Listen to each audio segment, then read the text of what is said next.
Bonjour à toutes, bonjour à tous. Merci de rejoindre Radio M pour l'essentiel de l'information de ce mercredi. Dans l'actualité, la Cour d'Alger a reporté au 21 août le procès en appel de l'affaire du financement de la campagne présidentielle de l'ex-président décédé Abdelaziz Bouteflika. Le motif du report est l'absence des témoins dont l'ancien Premier ministre Abdelmalek Sellel. L'ancien Premier ministre souffre de problèmes de santé. Il était absent au procès de Benamour en février dernier et au procès de l'affaire Metedji en avril. Dans cette affaire du financement occulte du cinquième mandat de Abdelaziz Bouteflika, sont poursuivis l'ancien conseiller à la présidence Saïd Bouteflika et l'homme d'affaires Ali Haddad. Ils ont été condamnés en juin dernier respectivement à 8 et 4 ans de prison ferme. 530 dossiers de corruption dans lesquels sont impliqués des présidents d'assemblées populaires communales depuis 2019 ont été déférés devant la justice, a rapporté le quotidien Ash-Shorouk ce mercredi.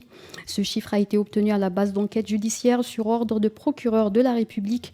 Les maires sont impliqués dans des dossiers de corruption pendant l'exercice de leur mandat.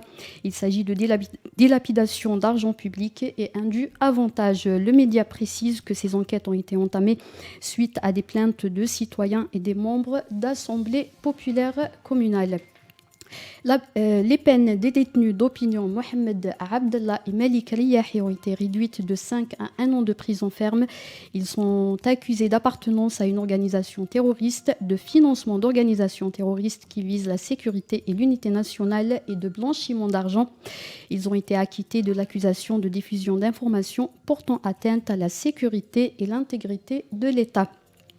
Le groupe Managim El Jazair et la société turque Ozmert Algérie ont signé hier un accord d'entente dans le cadre du développement et la valorisation des gisements de minerais de fer de Boukhadara et Wenza dans la wilaya de Tébissa. Ce partenariat débutera avec la vente de minerais bruts par le groupe Manal à son partenaire turc. Il s'agit de 100 000 tonnes à partir de 2022 jusqu'à 500 000 tonnes en 2028. En Tunisie, l'instance supérieure indépendante pour les élections a annoncé hier les résultats du vote référendaire sur la nouvelle constitution. 94% des électeurs qui ont voté ont dit oui au nouveau projet de constitution. Selon la même instance, 30% seulement des électeurs inscrits ont voté lundi dernier.